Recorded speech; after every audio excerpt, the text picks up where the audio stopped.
Hello DLG Familie, ना wie geht's? आज की वीडियो में हम सॉल्व करेंगे गोएथे सर्टिफिकाट A2 की लेसन का टाइल 1। लेकिन ये वीडियो जस्ट एग्जाम सॉल्व करने के रेफरेंस से ही इम्पॉर्टेंट नहीं, ये आपको समझने में मदद करेगी कि किस तरह से आप न्यूज़पेपर या मैगजीन के आर्टिकल्स को बेहतर समझ सकते हैं। जो los geht's! जी, तो सबसे पहले लेसन की इंस्ट्रक्शंस देख लेते हैं। इसको सॉल्व करने के लिए आपको एग्जाम में 30 मिनट्स का टाइम मिलता है और उसके बाद लिखा है Dieser Prüfungsteil hat 4 Teile। इस एग्जाम के पार्ट के 4 पार्ट्स हैं, लेकिन जैसे कि मैंने आपको पहले बताया, हम आज की वीडियो में जस्ट फर्स्ट पार्ट को डील करेंगे। Sie lesen eine E-Mail। आप पढ़ेंगे एक email. Informationen und Artikel aus der Zeitung und dem Internet। और इंफॉर्मेशंस और आर्टिकल्स कहाँ से पढ़ेंगे? अखबार में से या फिर इंटरनेट में से। Für jede Ausgabe gibt es nur eine richtige Lösung। हर एक टास्क के लिए सिर्फ एक ही करेक्ट आंसर है जो कि आपने मार्क करना है। लास्ट 2 पॉइंट्स बहुत इंपॉर्टेंट हैं और इनका आपने ध्यान रखना है। Schreiben Sie Ihre Lösungen zum Schluss auf den Antwortbogen। Answering sheet पे अपने आंसर्स को ट्रांसफ़र करना मत भूलिएगा, क्योंकि वहीं से वो चेक किए जाएंगे और उन्हीं से आपको मार्क्स मिलेंगे। Wörterbücher und Mobiltelefone sind nicht erlaubt। अगर आपने A1 का एग्ज़ाम दिया है तो आपको पता होगा कि ये उसमें भी इंस्ट्रक्शन थी कि आपको डिक्शनरीज और मोबाइल टेलीफोन्स अलाउड नहीं होते एग्जामिनेशन हॉल में।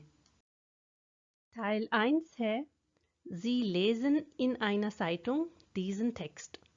Wählen Sie für die Aufgaben 1 bis 5 die richtige Lösung A, B oder C। एक टेक्स्ट अभी थोड़ी ही देर में आपकी स्क्रीन पर आएगा, उसमें से हमने ढूंढकर 5 टास्क सॉल्व करनी है और ये मल्टीपल चॉइस क्वेश्चंस होंगे। ये टेक्स्ट लिया गया है एक न्यूज़पेपर से, लेकिन आपने घबरा नहीं जाना। यहाँ पर मैंने उसका ओवरव्यू दिया है। हम इसको पार्ट्स में स्प्लिट करके टास्क को सॉल्व करेंगे। अब आपकी अपनी मर्जी है कि आप टेक्स्ट को पहले पढ़ते हैं या टास्क को। मैं पर्सनली प्रेफर करती हूँ कि पहले टास्क पढूं, ताकि मुझे आइडिया हो जाए कि मैंने इस टेक्स्ट में से क्या क्या चीज़ ढूंढनी है। तो इसलिए हम अब पहले टास्क पढ़ेंगे और उसके बाद इसको देखेंगे। टाइल 1 को सॉल्व करने के लिए हमें एक बाइस्पील ऑलरेडी सॉल्व करके बता दी गई है, जो कि है Bei Stefan Berger können Gäste bekannte Gerichte essen, interessante Getränke bestellen oder neue Speisen probieren। और इसमें से करेक्ट है। इस स्टेटमेंट का मतलब है कि स्टेफन बेगा के यहाँ गेस्ट कर सकते हैं। क्या कर सकते हैं? फेमस डिशेस खा सकते हैं, इंटरेस्टिंग ड्रिंक्स ऑर्डर कर सकते हैं या फिर नई डिशेस ट्राई कर सकते हैं। तो इससे हमें पता चलता है कि थर्ड ऑप्शन उन्होंने ऑलरेडी करेक्ट किया है, यानी कि इनके यहाँ हम नई डिशेस, हम यानी कि गेस्ट नई डिशेस ट्राई कर सकते हैं। Aufgabe 1 है Die Gäste im Bremer Lokal। The guest in the और आगे रेस्टोरेंट का नाम लिखा हुआ है। ऑप्शंस है हमारे पास फिंडन इमा आइनन टिश, हमेशा मिल जाती है एक टेबल, और आपको पता है ये टेबल उन टेबल्स की बात हो रही है जो कि रेस्टोरेंट में होती हैं और हम चूज करके किसी एक पर बैठते हैं। और ये भी आपने देखा होगा कि मैंने इंपॉर्टेंट वर्ड्स अंडरलाइन कर लिए हैं। ये टिप आपके लिए भी है, जब आप रियल लाइफ एग्जाम सॉल्व करें किसी भी लेवल का, तो अपनी ऑप्शंस में से अंडरलाइन कर लिया करें इंपॉर्टेंट वर्ड्स, ताकि आप उनको ढूंढें कि टेक्स्ट में उनसे मैच करती हुई कोई इंफॉर्मेशन है या नहीं। सेकंड ऑप्शन है हमारे पास müssen anrufen und essen bestellen, must call and order food।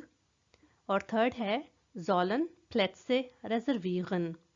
उनको चाहिए कि वो सीट्स को रिजर्व करें, यानी पहले ही ऑर्डर कर दें कि हमें आना है और खाना खाना है, तो अपने लिए रिजर्वेशन कर लें। Aufgabe 2 है Stefan Berger möchte ein neues Restaurant eröffnen। Stefan बैगा चाहता है एक नया रेस्टोरेंट खोलना। Mit seinem Restaurant mehr Geld verdienen? अपने रेस्टोरेंट से ज़्यादा पैसा कमाना चाहता है? Nur ein Restaurant haben. सिर्फ एक रेस्टोरेंट ही रखना चाहता है। Aufgabe 3 है sofort nach der Ausbildung, training के फौरन बाद। sofort बहुत इंपॉर्टेंट है यहाँ पर। Arbeitete er in einem großen Hotel, काम किया उसने एक बड़े होटल में। Kaufte er ein Restaurant, खरीदा उसने एक restaurant. Machte er eine lange Reise, उसने किया एक तवील सफ़र। Stefan berger ist bekannt durch, Stefan berger मशहूर है वजह से। किस वजह से मशहूर है वो ऑप्शंस हैं। eine Fernsehsendung, एक टीवी प्रोग्राम की वजह से। Lieder und Filme, फिल्मों और गानों की वजह से। या फिर sein Restaurant, अपने रेस्टोरेंट की वजह से। इस टेक्स्ट से रिलेटेड आखिरी टास्क है Dieser Text informiert über, ये टेक्स्ट मालूमात देता है किस पर?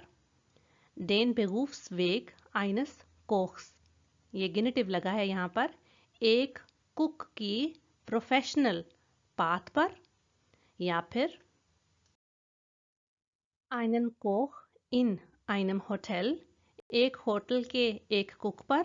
या फिर eine neue Berufsausbildung, एक नए प्रोफेशनल ट्रेनिंग पर। तो अब हम देखेंगे कि ये टेक्स्ट कैसा है और इसमें क्या क्या इंफॉर्मेशन हमें मिलेगी अपनी टास्क से रिलेटेड। जैसे कि मैंने पहले आपको बताया कि मैं इस टेक्स्ट को पार्ट्स में स्प्लिट करके उसके साथ साथ टास्क सॉल्व करती जाऊंगी ताकि ज़्यादा कंफर्टेबल हो, क्योंकि टेक्स्ट लेंथी है और याद रहे कि ये आस्क वाई लेवल पे है। तो इसके लिए आपको बहुत हाई लेवल ऑफ प्रोफिशिएंसी चाहिए और टाइम फैक्टर भी आपने ध्यान रखना है, क्योंकि आपने टोटल 20 टास्क सॉल्व करनी है 30 मिनट्स के टाइम में। तो आपने ये सब कुछ जल्दी जल्दी करना है, आपकी रीडिंग कॉम्प्रीहेंशन फास्ट होनी चाहिए। सबसे पहले हमें इंफॉर्मेशन दी गई है कि ये न्यूज़ आर्टिकल किस बारे में है। Der TV-Koch Stefan Berger, the TV cook Stefan berger। और उसके बाद टाइटल है Ich versuche immer wieder etwas Neues, मैं हमेशा कुछ नया करने की कोशिश करता हूँ। उसके बाद आर्टिकल स्टार्ट होता है Bei Stefan Berger gibt es Gerichte, von denen man vorher noch nie gehört hat। Stefan berger के यहाँ ऐसी कुछ डिशेस हैं जिनके बारे में किसी ने पहले कभी नहीं सुना हुआ। Er hat dauernd neue Ideen, उसके पास कॉन्स्टेंटली नए आइडियाज होते हैं। Den Gästen gefällt das, the guests like that। Man muss unbedingt vorher anrufen und einen der wenigen Tische bestellen, wenn man in seinem Restaurant Bremer Lokal essen möchte। जब कोई उसके restaurant में खाना चाहता है तो उसको पहले टेलीफोन कॉल करके जो कम ही टेबल हैं उनमें से एक टेबल को ऑर्डर करना होगा। पहले टास्क का आंसर इन लाइंस में है जो कि मैंने अंडरलाइन की हैं। रियल लाइफ एग्जाम सिचुएशन में भी आप ऐसे कर सकते हैं और ये बहुत हेल्पफुल होगा कि अगर आप उन लाइंस को अंडरलाइन कर दें जिनमें आपके आंसर्स हों। तो गेस्ट्स को रेस्टोरेंट में खाना खाने के लिए क्या करना पड़ेगा? क्या उनको एक डिश हमेशा मिल जाएगी? क्या उनको टेलीफोन करके खाना ऑर्डर करना पड़ेगा या फिर उनको अपनी सीट्स रिजर्व करना पड़ेंगी? तो आई थिंक इस लाइन से आपको इसका आंसर मिल गया होगा जो कि हम अभी देखने लगे हैं। आई होप कि आपने भी करेक्ट मार्क किया होगा जो कि से है, क्योंकि अगर हम उसके रेस्टोरेंट में खाना खाना चाहते हैं तो हमें पहले टेलीफोन करके सीट्स को रिजर्व करना पड़ेगा। अब यहाँ पर इंटरेस्टिंग बात यह है कि अगर हमें पूरा कॉन्टेक्स्ट समझ ना आए तो हम इस पर भी मार्क कर सकते हैं, क्योंकि इसमें भी बिस्टेलन लगा है और यहाँ भी बिस्टेलन लगा है। लेकिन इस बिस्टेलन का मतलब है कि हम टेलीफोन करके खाना ऑर्डर कर रहे हैं और इस बिस्टेलन का है कि हम टिश बेस्टेलन कर रहे हैं। तो टिश बेस्टेलन करना और प्लट्स रेजर्वीगन करना एक ही बात है। टेक्स्ट को कंटिन्यू करते हैं।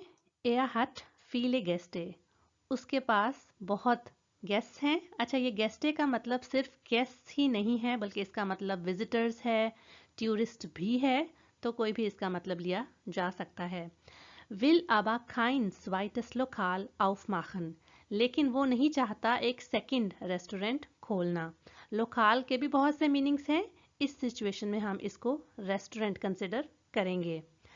अब आगे उसकी कोटेशन दी गई है जो कि वो बात करता है इस न्यूज़पेपर से जिन्होंने इसका इंटरव्यू किया। Klar, क्लियर है।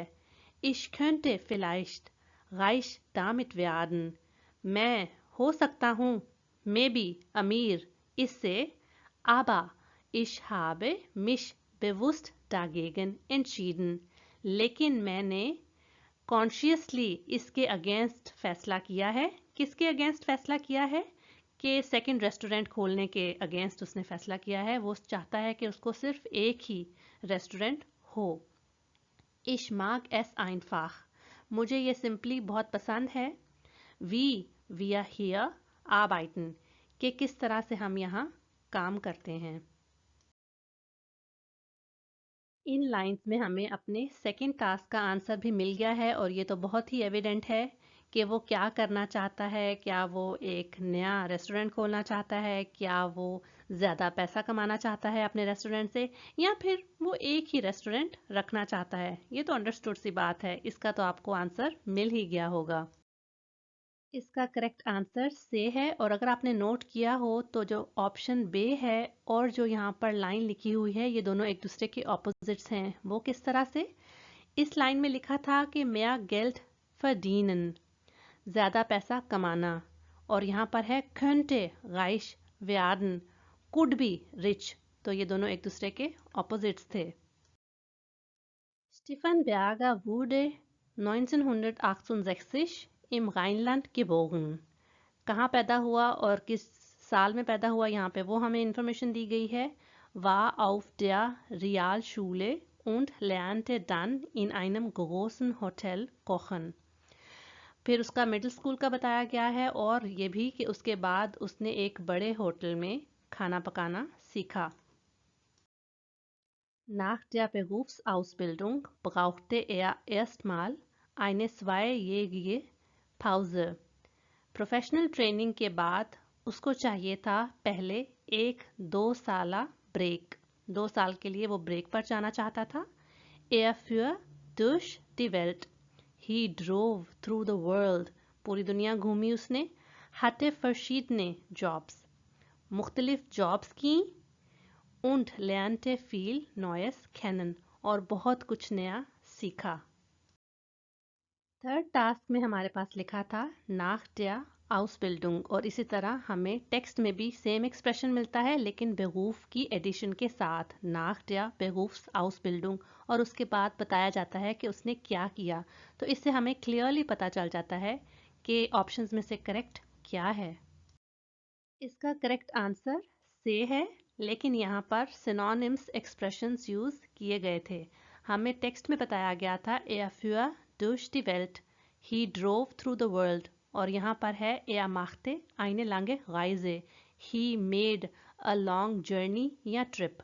तो इससे हमें पता चलता है कि हमें अगर फ्रेजेस और एक्सप्रेशंस के सिनोनिम्स आते हों तो लेसन की टास्क करना कंपैरेटिवली ईजी लगेगा आपको। यहाँ मैं आपको एक बात बताती चलूँ कि जब हम पूरा टेक्स्ट पढ़ते हैं तो ज़रूरी नहीं कि उसमें हर लाइन ही इम्पॉर्टेंट हो और उसमें हमारा आंसर हो, लेकिन एग्ज़ाम में जब भी हमने टेक्स्ट पढ़ना होता है हमारी कोशिश यही होनी चाहिए कि हम उसको पूरा पढ़ें और समझें, क्योंकि किसी भी लाइन में हमारा आंसर हो सकता है। यहाँ पर मैं ये बात इसलिए कर रही हूँ कि क्योंकि इन सारी लाइन्स में किसी भी टास्क का आंसर नहीं, लेकिन हमें इसको फिर भी पढ़ना चाहिए। Wegen einer Frau kam er dann nach Bremen. City बताई गई है कि एक औरत की वजह से फिर वो आ गया ब्रेमन की तरफ। Das Bremer Lokal in seiner Nachbarschaft suchte einen Koch. उसके नेबरहुड में एक रेस्टोरेंट का नाम बताया गया है। उनको चाहिए था एक कुक, वो ढूंढ रहे थे। Suchen से Präteritum फॉर्म बन गई suchte। Berger नाम दी स्टेले अन, उसने ये पोस्ट ले ली, यानी कुक के तौर पर वहाँ पर काम करना शुरू कर दिया। Und 3 Jahre später kaufte er das Restaurant. और फिर 3 साल बाद उसने खरीद लिया वो restaurant. Die meisten kennen ihn aber erst durch seine Fernsehshow Berger kocht. ज़्यादातर लोगों को उसके बारे में पता है, लेकिन किस तरह? उसके टीवी शो की वजह से, जिसका नाम है Berger kocht. In der beliebten Sendung besuchen ihn Sänger und Schauspieler und kochen mit ihm ihre Lieblingsrezepte. इस फेवरेट शो में उसको विजिट करते हैं सिंगर्स और एक्टर्स और पकाते हैं उसके साथ अपने फेवरेट रेसिपीज। फोर्थ टास्क का आंसर इन लाइंस में है जो कि मैंने अंडरलाइन की हैं, और आप थोड़ी ही देर में आप इसका करेक्ट आंसर देखेंगे। तो इसका करेक्ट आंसर आ है, क्योंकि ज़्यादातर लोग इसको जानते हैं। बेकांट कहते हैं फेमस को, और यहाँ पर भी कैनन लगा है। आपको पता है कैनन भी कहते हैं टू नो को, तो इससे हमें पता चलता है कि आ करेक्ट आंसर है। Aufgabe 5 था dieser Text informiert über। ये टेक्स्ट इन्फॉर्म करता है किस पर, और हमने थोड़ी सी इंफॉर्मेशन देख ली कि किस बारे में ये टेक्स्ट है। तो क्या आप आइडिया लगा सकते हैं कि इन तीनों में से करेक्ट आंसर क्या है? इसका आंसर है आ, क्योंकि हमें ओवरऑल ये टेक्स्ट बताता है एक कुक की प्रोफेशनल पाथ के बारे में। ना तो ये टेक्स्ट था एक कुक का जो काम करता है एक होटल में, और ना ही ये बहुत स्पेसिफिक था कि सिर्फ हमें बताए कि उसने प्रोफेशनल ट्रेनिंग कैसी ली, क्योंकि ओवरऑल उसकी जर्नी बताई गई थी जो कि उसने प्रोफेशनल पाथ में एक्सपीरियंस की। तो इससे हमें पता चलता है कि जब हम किसी भी टेक्स्ट को पढ़ते हैं तो हमें ओवरऑल भी पता होना चाहिए कि वो किस चीज़ को डील कर रहा है। ये वीडियो आपको कैसी लगी मुझे लाइक और कमेंट करके बताइए। उम्मीद करती हूँ कि ये आपकी हेल्प करेगी किसी भी न्यूज़पेपर या मैगज़ीन के आर्टिकल को बेहतर समझने में। ये चैनल और मेरी वीडियोस अगर आपकी हेल्प कर रहे हैं तो आप अपने लैंग्वेज लर्निंग फ्रेंड्स के साथ इसको शेयर भी कर सकते हैं।